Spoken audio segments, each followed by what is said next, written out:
comes down. Just and have it start here, just to give it a rigid point. We make giant puppets and masks and shadows and stilts and just about anything else we can think of.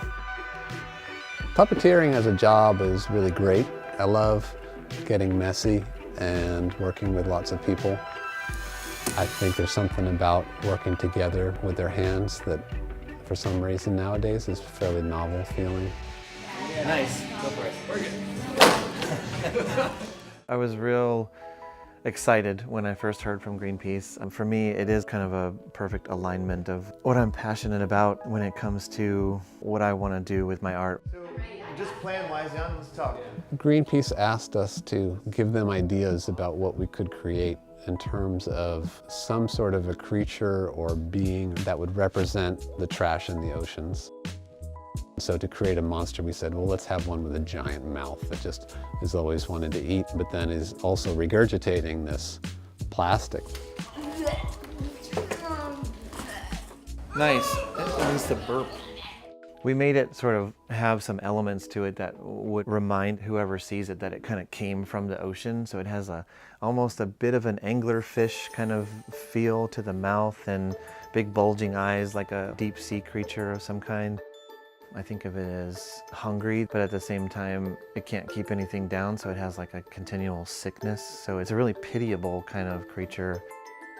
It has arms and it's got a mouth and it regurgitates plastic and you want the eyeballs to, rotate around and all these ideas, but then to actually put it into play and try to figure out how to make it work. Oh yeah.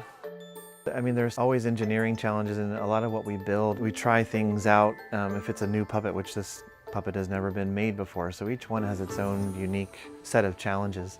That's better.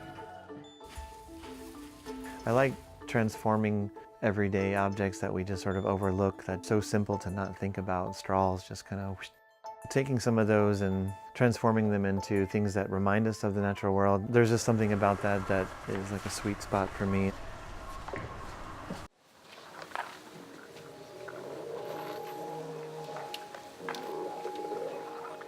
When I do my work well, I go to a place, a performance, and I see people get activated in a way where they're believing that some creature or some story is coming to life in a very real way for them.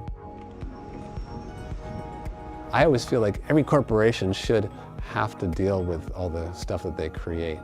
And so to create a monster that's there to deliver that plastic back to the corporation seems only fitting to be able to here it is.